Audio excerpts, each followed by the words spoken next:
মুক্তিযুদ্ধের মূল চেতনা যে গণতন্ত্র, এই গণতন্ত্র আওয়ামী লীগের দ্বারাই মুক্তিযুদ্ধের চেতনাকে কবর দেওয়া হয়েছে। খালি গণতন্ত্র কবর না, পুরো মুক্তিযুদ্ধের চেতনাকে কবর দেওয়া হয়েছে।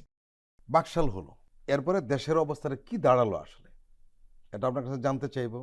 এর আগে আমাদের একটু জানার আগ্রহ রয়েছে, যেটা প্রফেসর নজরুল বলছিলেন যে এইখানকার যে তৎকালীন সোভিয়েত ইউনিয়নের যে দূতাবাস, তারা কীরকমভাবে সক্রিয় ছিল, এবং এই বাকশাল প্রতিষ্ঠার পেছনে বাম যারা ছিলেন, বিশেষ করে মস্কোপন্থী কমিউনিস্ট পার্টি, যেটা আমরা সিপিপি বলি, তাদের ভূমিকাটা কিন্তু আরও স্পষ্ট হওয়া দরকার।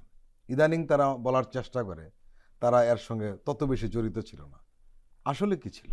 আমরা এটা রিসার্চ করতে গিয়ে দেখি যে সিপিবির বর্তমান যে বক্তব্য, এই বক্তব্যটি ঠিক নয়। কারণ এই বক্তব্যের পিছনে আমরা কোনো তথ্য প্রমাণ আমরা পাই না, বরং আমরা এটাই তথ্য প্রমাণ পাই যে বাকশাল তো আসলে যখন হয়ে যাওয়ার পর তো আসলে রাজনৈতিক দল নাই, কিন্তু সিপিবির নেতৃত্ব সেখানে বাকশালে যোগ দিয়েছিল এবং পরবর্তীতে তাদের বক্তৃতা বিবৃতিতে আর পত্রিকায় আপনি পাবেন যে এটার পক্ষে তারা যুক্তি দিয়েছিল, যে এটিকে একটু বিপ্লব হিসেবে আখ্যায়িত করেছিল এবং এখানে তারা যোগ দিয়েছিল। সুতরাং সিপিবির যদি কেউ বলে থাকে যে আমরা বাকশালে যোগ দেই নাই, এটি একবার ঐতিহাসিকভাবে একটি মিথ্যা, এটি প্রমাণিত হবে। বাকশালে যোগ না, তাদের ব্যাপারে যে অভিযোগটা শুরু থেকেই ছিল শেখ মনিকে ঘিরে, সেটি হলো এই শেখ মুজিবকে এই ধরনের একটি একদলীয় শাসন কায়েমের করার পেছনে শেখ মনির কি ধরনের ভূমিকা ছিল আমরা ইতিহাস থেকে জানি, এবং এই শেখ মনিকে প্রভাবিত করার পেছনে কিন্তু বামরা, বিশেষ করে সিপিবি জড়িত ছিল। রাইট, আপনি সঠিক বলেছেন।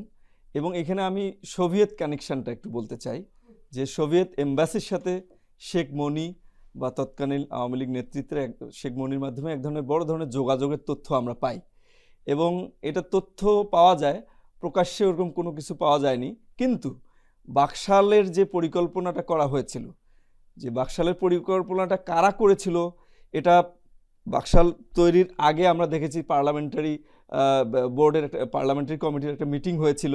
সেই মিটিংয়ে অনেকেই এটার বিরুদ্ধে বলেছিল, কেউ পক্ষে বিপক্ষে অনেক কথাবার্তা হয়েছিল, আলোচনা হয়েছিল। কিন্তু তার পূর্বেই কিন্তু বাকশালের চূড়ান্ত পরিকল্পনা গ্রহণ করা হয়েছিল। এই চূড়ান্ত পরিকল্পনাটা কারা বসে গ্রহণ করলো, কোথার থেকে এই বুদ্ধিগুলো আসলো, দ্যাট ইজ সিগনিফিক্যান্ট।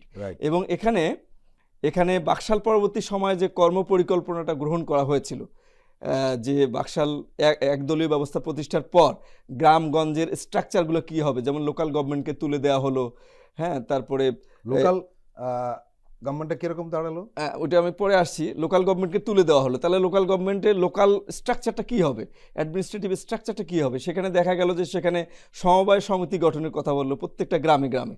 এবং আপনি যদি দেখেন যে সোভিয়েত ইউনিয়ন দ্বারা যে প্রভাবিত, এটা পরিষ্কার প্রমাণ আমি দিচ্ছি। একটা হচ্ছে যে সমবায় সমিতি গঠনের কথা বলা হলো, তারপরে জমির যে মালিকানা, আপনি জানেন যে সমাজতান্ত্রিক ব্যবস্থায় জমির মালিকানা থাকে রাষ্ট্রের, কিন্তু জমির মালিকানা ব্যক্তির কাছে রাখা হলো, কিন্তু আরেকটা পরিকল্পনা এখানে নেয়ার কথা বলা হয়েছিল যে জমির মালিকানা রাষ্ট্রের কাছে থাকবে, কিন্তু জমির যে উৎপাদন, যে ফসল, সেটার মালিকানা ব্যক্তির একার থাকবে না, এটা রাষ্ট্র পাবে এবং সমবায় পাবে।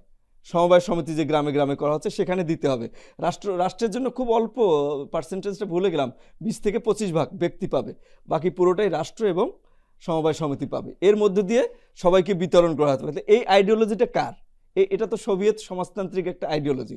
এরকম বাকশাল পরবর্তী যে পুরো পরিকল্পনা, আজকে বলার সময় নেই, পুরো পরিকল্পনাটা যদি আপনি ব্যাখ্যা করেন তাহলে আপনি দেখবেন যে পুরোটাই সোভিয়েত সমাজতান্ত্রিক মতাদর্শের আদলে এই পরিকল্পনাটা তৈরি করা হয়েছিল। এবং পরবর্তীতে যে স্টেট ইন্ডাস্ট্রিজগুলোকে, যে প্রাইভেট ইন্ডাস্ট্রিগুলোকে যে রাষ্ট্রায়ত্ত করা হয়েছিল, সেটাও কিন্তু সমাজতান্ত্রিক মতাদর্শে কিন্তু এটা করা হয়।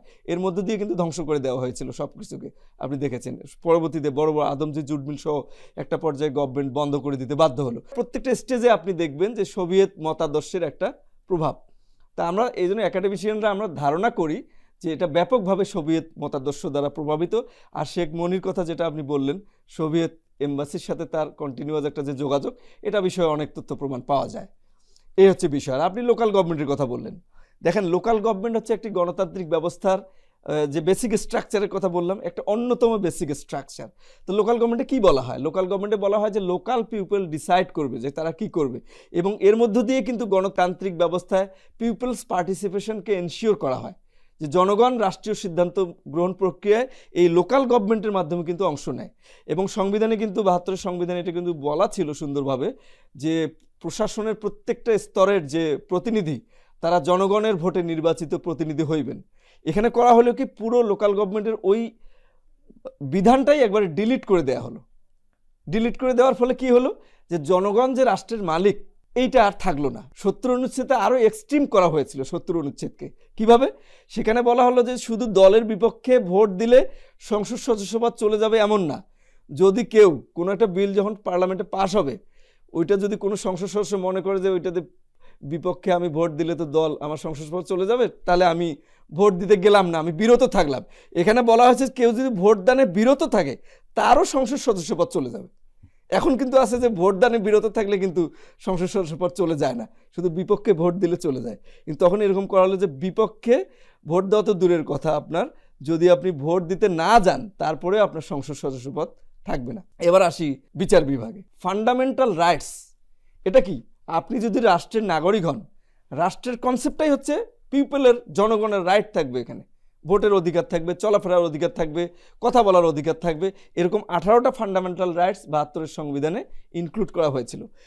এবং সংবিধানকে একটা ক্ষমতা দেয়া হয় যে এটাকে বলে সুপ্রিমেসি অফ দ্য কনস্টিটিউশন, মানে কনস্টিটিউশনই সবচেয়ে সুপ্রিম। এখন সংবিধান তো নিজে কোনো প্রাণী না, সংবিধানকে বলা হয়, সংবিধানকে তখন বলা হয় যে ঠিক আছে, সংবিধানকে যদি কেউ ভায়োলেট করে, ফান্ডামেন্টাল রাইটসকে যদি কেউ ভায়োলেট করে, তো সংবিধান তো প্রাণী না যে যে ভায়োলেট করলো তাকে ধরবে। তখন সংবিধান নিজেই বিচার বিভাগকে একটা ক্ষমতা দেয়। কি ক্ষমতা দেয়? সংবিধান বলে যে সংবিধান, বিচার বিভাগ তুমি দেখবা যে আমাকে কেউ ভায়োলেট করতেছে। বিচার বিভাগ এই ক্ষমতাটা সংবিধান থেকে পায়। তখন যেটা দাঁড়াইলো যে ফান্ডামেন্টাল রাইটস এনশিওর করার যে ক্ষমতাটা বিচার বিভাগকে দেওয়া হয়েছিল, অর্থাৎ কোনো মানুষের ফান্ডামেন্টাল রাইটস যদি বাধাগ্রস্ত হয় বা রাষ্ট্রও যদি বাধাগ্রস্ত করে, তাহলে সংবিধান এটা, বিচার বিভাগ এটা এনশিওর করবে যে তার ফান্ডামেন্টাল রাইটসকে কেন বাধা দেওয়া হচ্ছে। তখন এইটা স্থগিত করে দেওয়া হলো। কেউ গিয়ে বিচার বিভাগের কাছে আর বিচার চাইতে পারবে না যে তার ফান্ডামেন্টাল রাইটস কেন বাধাগ্রস্ত করা হচ্ছে। রাষ্ট্র যদি বাধাগ্রস্ত করে, তাহলে বিচার বিভাগেরও এই ক্ষমতা নাই এই নিয়ে কথা বলার। তাহলে একটা রাষ্ট্রের যদি ফান্ডামেন্টাল রাইটসকে আপনার ডিলিট করে দেওয়া হয়, যদি লোকাল গভর্নমেন্টের পিপলস পার্টিসিপেশনের অপশনকে ডিলিট করে দেওয়া হয়, যদি ৭০ অনুচ্ছেদের মতো অনুচ্ছেদের এক্সট্রিম ব্যবহার তৈরি করা হয়, যদি একজন ব্যক্তির হাতে সকল ক্ষমতা দেওয়া হয়, যদি একটা দলই থাকবে আর কোনো দল না থাকবে না, কেউ কোনো কথা বলতে পারবে না, রাষ্ট্রপতির সিদ্ধান্তই হচ্ছে চূড়ান্ত, এই ধরনের জন্য একটা ব্যবস্থা করা হয়, তাহলে এখানে তো গণতন্ত্র বলতে আর কোনো কিছু থাকে না। গণতন্ত্রের কবর রচনা হয়েছে। সুতরাং মুক্তিযুদ্ধের মূল চেতনা যে গণতন্ত্র, এই গণতন্ত্র আওয়ামী লীগের দ্বারাই মুক্তিযুদ্ধের চেতনাকে কবর দেওয়া হয়েছে। খালি গণতন্ত্র কবর না, পুরো মুক্তিযুদ্ধের চেতনাকে কবর দেওয়া হয়েছে।